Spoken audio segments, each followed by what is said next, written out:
Seja muito bem-vindo ao nosso desjejum aqui no Momento da Saúde. Todos os dias a gente prepara uma mesa esperando você.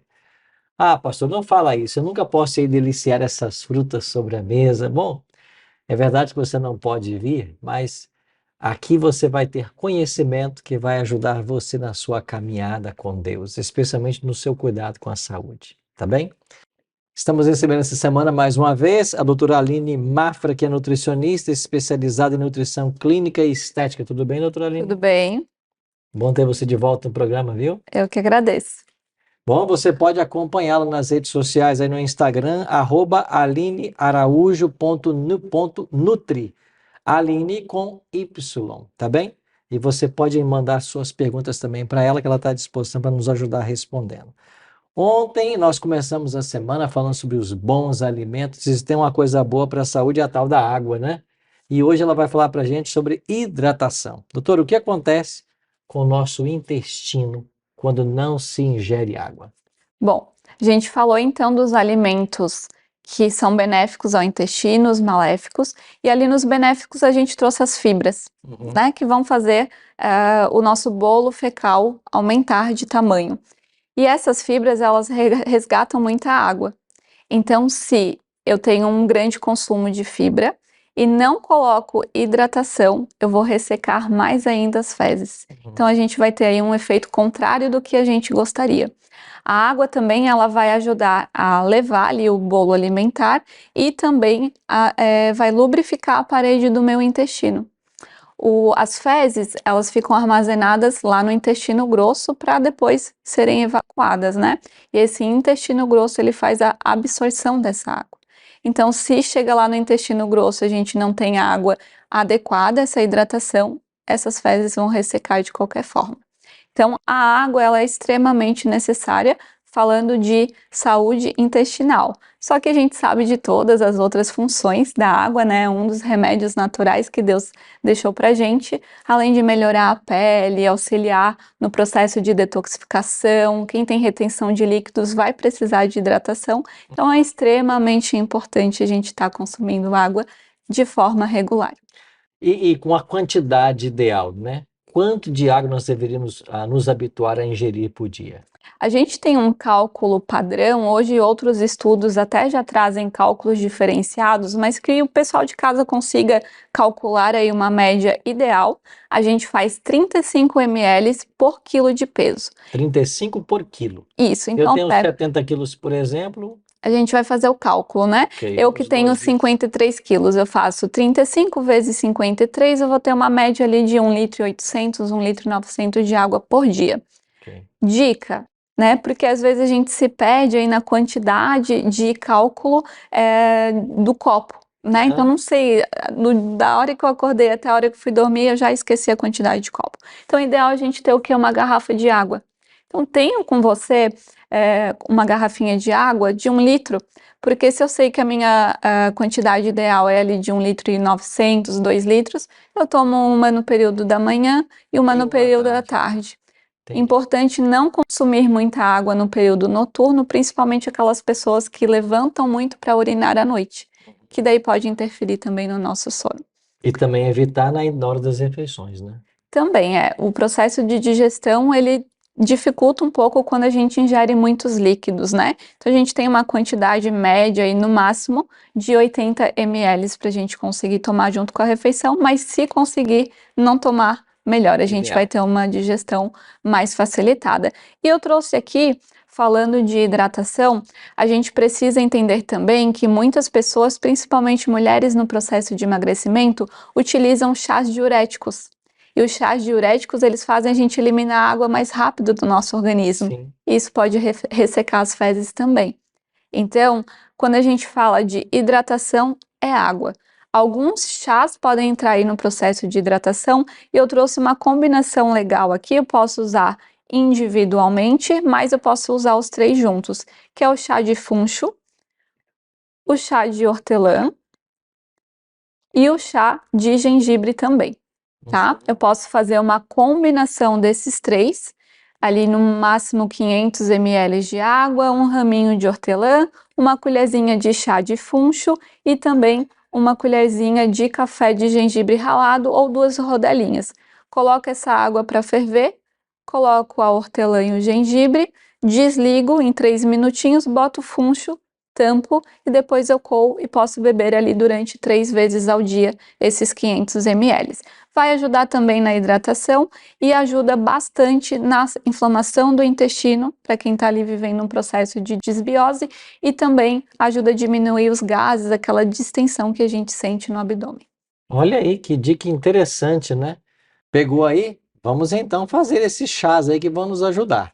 Só você voltar se quiser e rever tudo que você precisa rever aí para você ter aí esse cuidado. Doutora Aline, muito obrigado por essa orientação de hoje, né? Questão da água, quantidade, etc. Ela volta amanhã para a gente começar a falar um pouquinho sobre alimentos probióticos. Esse é o tema de amanhã. Vamos agora com os nossos pastores no quadro Oração Intercessora. Olá, bom dia, querido amigo, querida amiga.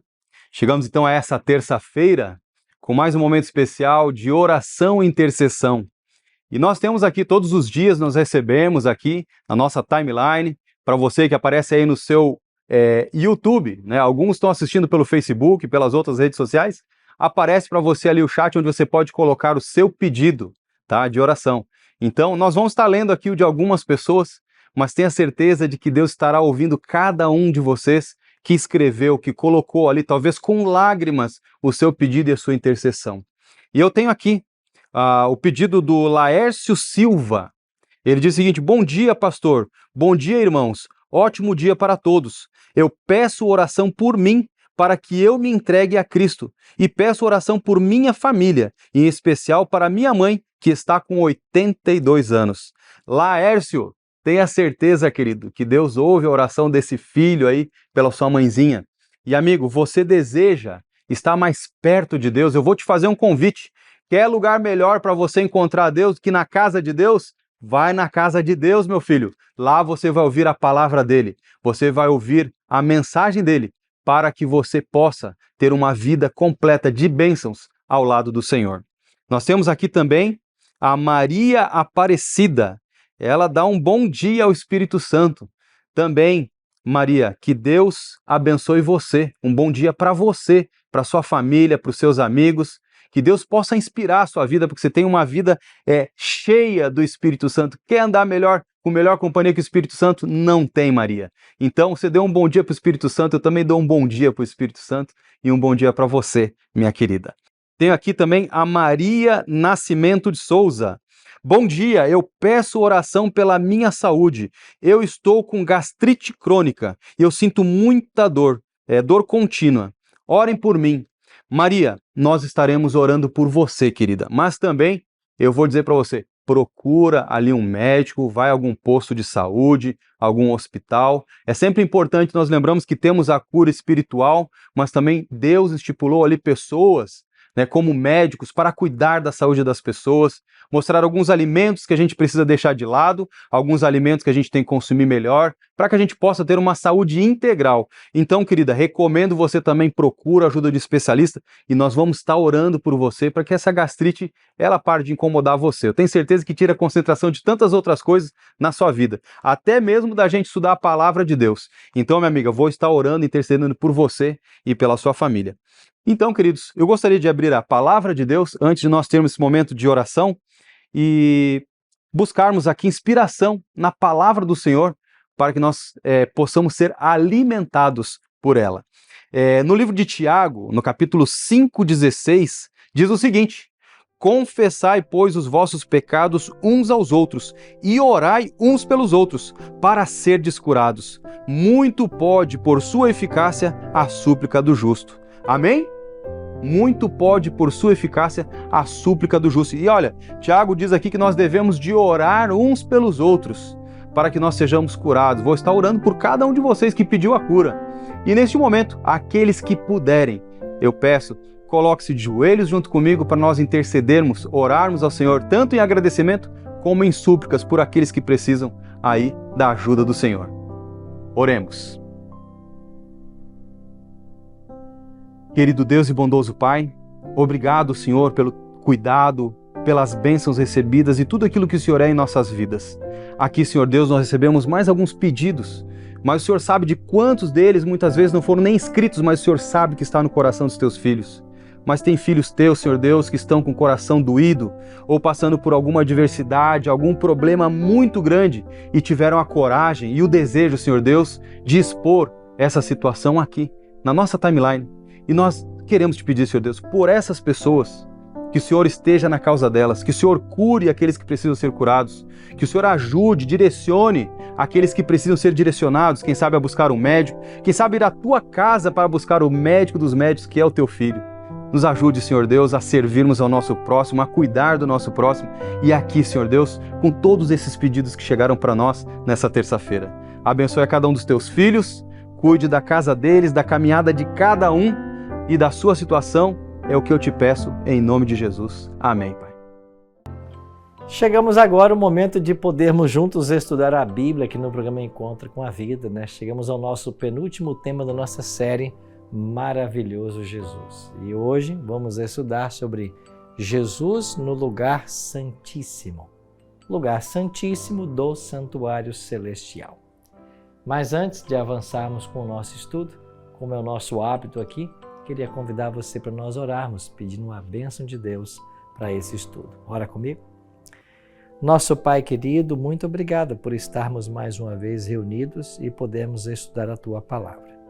Queremos suplicar que o Teu bom e Santo Espírito possa nos guiar agora e que nós possamos entender a Tua vontade para a nossa vida. Abençoe cada amigo, cada amiga que separou esse tempo para ouvir a Tua Palavra. Que eles sejam também abençoados por Ti. É a nossa oração, em nome de Jesus. Amém.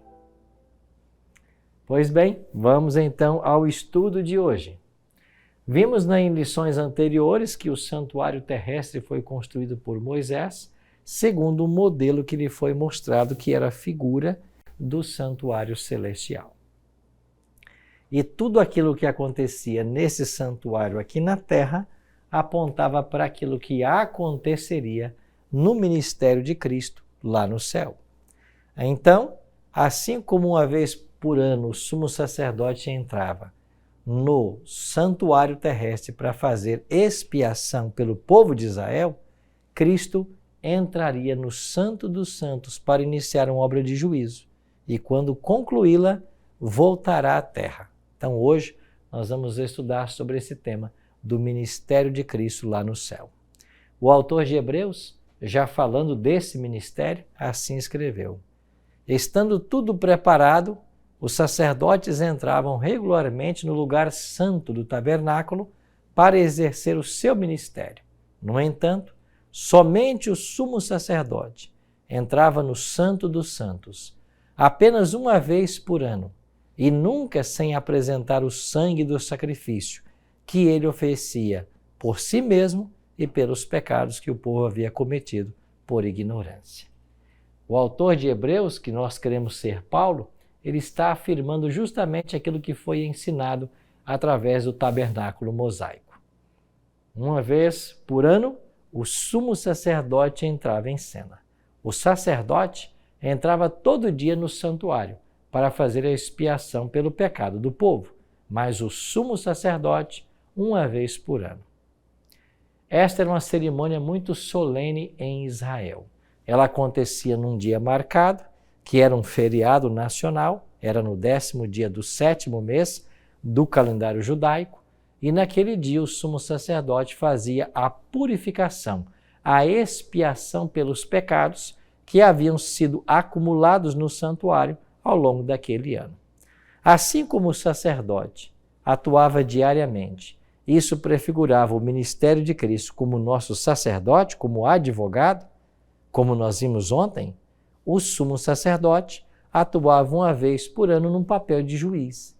Isso quer dizer que em algum momento Jesus deixaria de ser sacerdote para se tornar sumo sacerdote. Deixaria de ser apenas advogado para ser também juiz. E é isso que nós vamos entender melhor hoje. Então venha comigo e vamos olhar para alguns textos da Bíblia. Os sacrifícios diários que reconciliavam o pecador com Deus, eles culminavam no que nós chamamos de dia da expiação, o Yom Kippur, o dia da purificação, quando então o santuário era purificado. Levíticos 16 fala desse dia. No verso 16 nós lemos assim: assim fará propiciação pelo lugar santíssimo, por causa das impurezas e das rebeliões dos israelitas, quaisquer que tenham sido seus pecados. Fará o mesmo em favor da tenda do encontro que está entre eles, no meio das suas impurezas. Então, Levítico 16 começa a falar a respeito desse processo do dia da expiação. Como eu já disse para vocês, e o texto aqui vai provar, no 7º mês, aos 10 do mês, afligireis as vossas almas e não fareis trabalho algum, nem o natural, nem o estrangeiro que peregrina entre vós. Porque nesse dia se fará expiação por vós, para purificar-vos de todos os vossos pecados, e sereis purificados perante o Senhor. Era um dia de purificação, era um dia também de juízo, era um feriado nacional. Todos os israelitas deveriam estar em contrição. Enquanto o sumo sacerdote ministrava lá, entrando dentro do santuário, no 2º compartimento, que era o Santíssimo, o povo deveria estar em reverência, em oração, para que os seus pecados fossem perdoados de todo aquele ano que havia se passado. Agora, é uma cerimônia bem interessante que acontecia. Levíticos 16, 5 a 10, depois verso 22, informa como ela funcionava. Primeiro, eles traziam à presença do sumo sacerdote 2 bodes. E ali o sumo sacerdote deveria lançar a sorte sobre esses 2 bodes. Um seria para o Senhor e outro para Azazel. Esse bode que caía a sorte para o Senhor, ele era sacrificado. O sumo sacerdote tomava o sangue desse bode e começava então a fazer a purificação do santuário com esse sangue.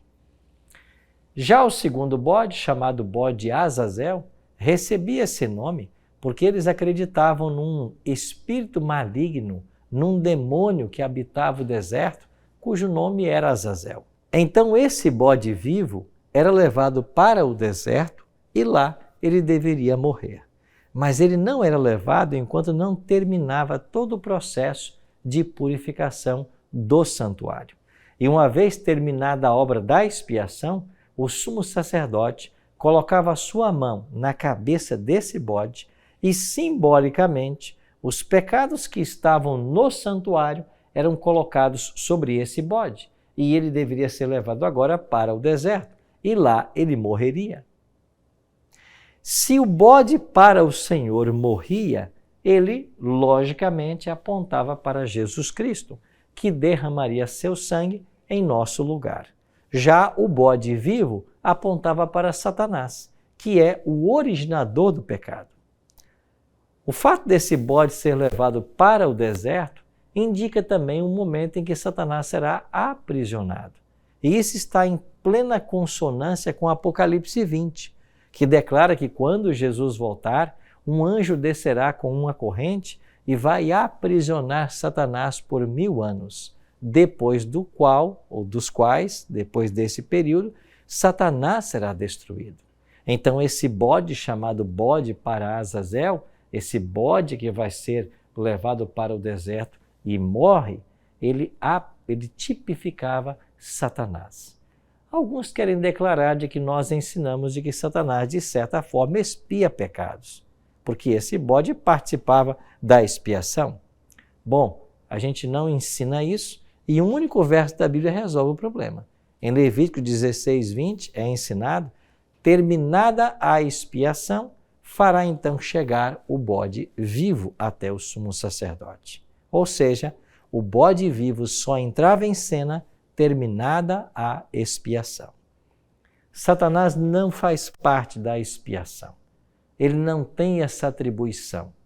Até porque ele é o originador do pecado e vive pecando até hoje. Cristo é o único que pode expiar os nossos pecados. Através de sua morte na cruz do Calvário, ele conquistou o direito de nos dar a chance a vida eterna mais uma vez.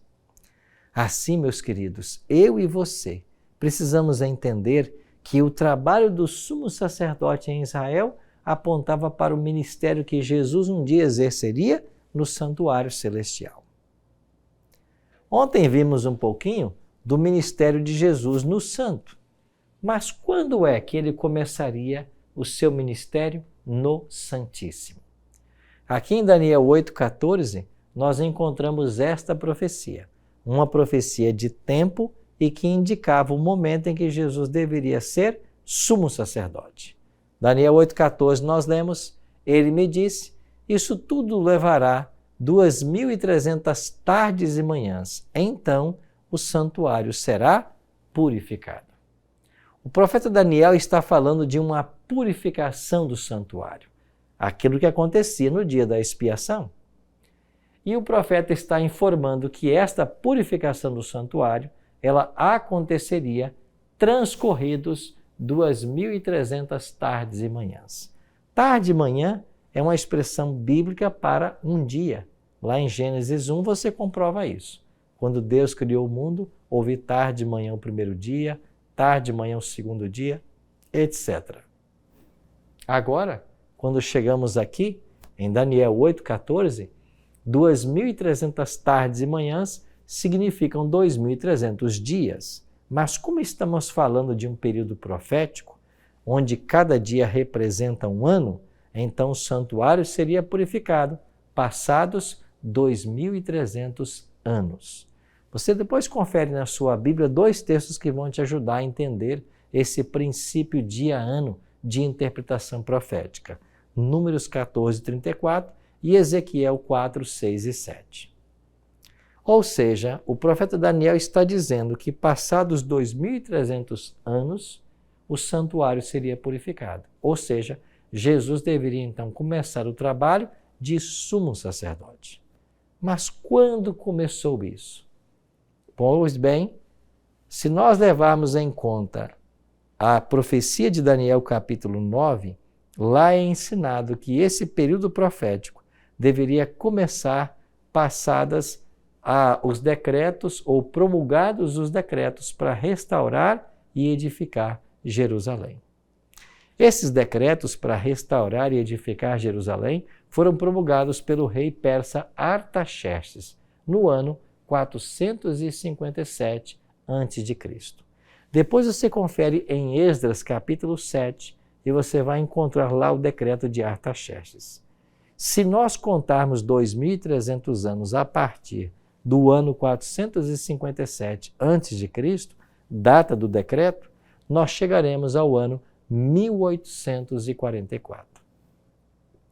Já que o dia da expiação em Israel era um dia fixo, 10º dia do 7º mês, o exercício que precisa ser feito agora é descobrirmos no ano 1844 quando é que caiu o dia judaico da expiação, o 10º dia do 7º mês. E quando nós fazemos a transposição do calendário judaico para o nosso calendário gregoriano, nós chegamos então ao dia 22 do mês de outubro. Ou seja, no dia 22 de outubro de 1844, Jesus deixa apenas a função sacerdotal para agora acumular também a função sumo sacerdotal. E como sumo sacerdote, ele começa a executar a purificação do santuário, que é o juízo. O povo de Israel entendia muito bem que esse dia era um dia de juízo. É por isso que o autor de Hebreus diz, portanto, era necessário que as cópias das coisas que estão nos céus fossem purificadas com esses sacrifícios, mas as próprias coisas celestiais com sacrifícios superiores. Se o santuário na terra passava por uma purificação e ele foi feito conforme o modelo celestial, isso quer dizer que no céu haveria também um tipo de purificação do santuário celestial. Mas no céu não existe pecado, que purificação seria esta? Seria uma purificação dos registros do pecado. Hoje, quando nós pecamos, todo o nosso pecado vai para um registro no santuário. E é esse registro que é apagado com esse juízo, que começou no dia 22 de outubro de 1844. Isto quer dizer que desde essa data nós estamos vivendo o grande dia da expiação, o dia do juízo, onde todos os nomes estão sendo analisados. A Bíblia informa que esse juízo começa pelos mortos e pela casa de Deus. Depois passaria aos vivos. Pode ser que ele já esteja até nos vivos, nós não sabemos. Mas esse juízo hoje está em andamento. E quando ele concluir, então Jesus voltará à terra para buscar a todos nós. Assim como o sumo sacerdote, quando ele terminava o processo de purificação, saía fora do santuário e abençoava a nação de Israel, Cristo, ao concluir sua obra no santuário celestial, voltará para abençoar também o seu povo. Assim, cada detalhe da profecia foi sendo cumprido. Hebreus 9:24 fala: pois Cristo não entrou em santuário feito por mãos de homens, ou feito por homens, uma simples representação do verdadeiro. Ele entrou no próprio céu para agora se apresentar diante de Deus em nosso favor.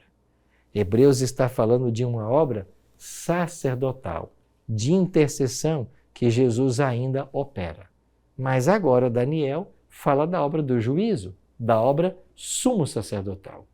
Daniel 7, 9 e 10 diz assim: enquanto eu olhava, tronos foram postos no lugar e um ancião se assentou.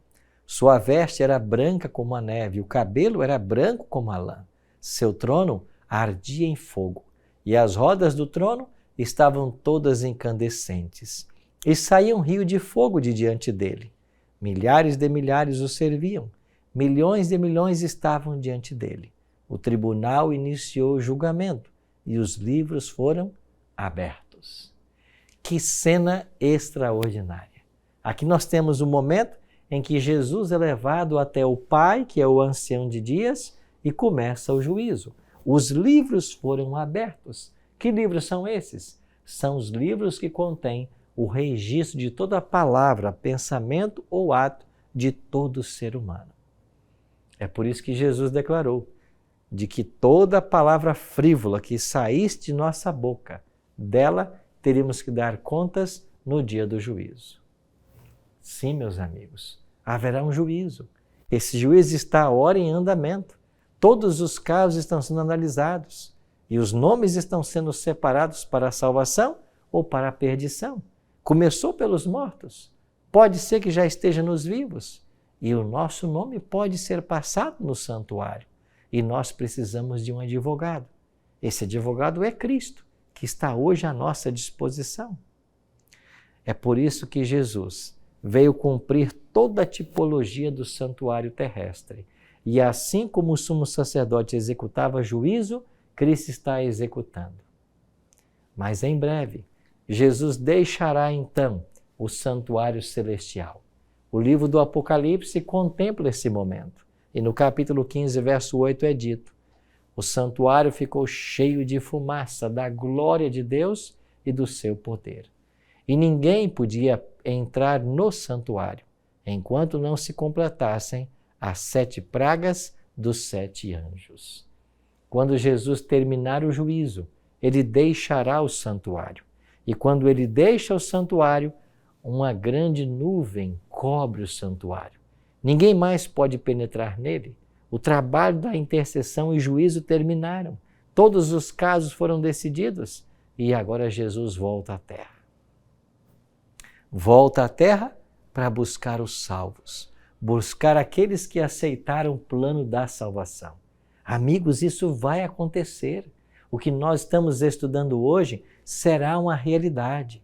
Por isso eu e você precisamos nos preparar, precisamos conhecer mais esse assunto, precisamos nos inteirar de tudo aquilo que está hoje acontecendo no céu. Porque quando o juízo investigativo terminar, o santuário se encherá de fumaça. E assim como acontecia no dia da expiação em Israel, esse evento marcará o fechamento da porta da graça. Mas essa notícia do juízo, ora em andamento, não deve nos assustar. Pelo contrário, ela deve encher o nosso coração de esperança, porque na Bíblia o juízo é a favor dos santos. E aí, você já tem um advogado para você nesse juízo? Você já aceitou a Cristo como teu Salvador pessoal? Eu queria que você pensasse a respeito disso. Eu queria que você hoje tomasse uma decisão de entregar sua vida ao Senhor Jesus. Querido amigo, querida amiga, Deus tem planos lindos para todos nós. Deus tem um plano maravilhoso para você. Jesus está nesse momento executando o juízo, mas Ele ainda é advogado. E enquanto Ele permanecer no santuário, há esperança para todos nós. Eu espero que hoje o meu coração e o seu se abram para a pessoa de Jesus e que nós possamos aceitá-lo como Senhor e Salvador de nossas vidas. Ora comigo. Pai Celeste, louvamos e exaltamos o Teu santo nome. Queremos abrir o nosso coração mais uma vez para que o Senhor entre e faça morada. Obrigado, Senhor, porque o juízo está em andamento e Ele é a favor dos santos. Muito obrigado também porque nós ainda temos o advogado, que é Jesus Cristo, que pode interceder por todos nós e nos conquistar o perdão. Fica conosco, Pai, ao longo desse dia e nos prepare a cada instante para a Tua breve volta. É a nossa oração. Em nome de Jesus. Amém.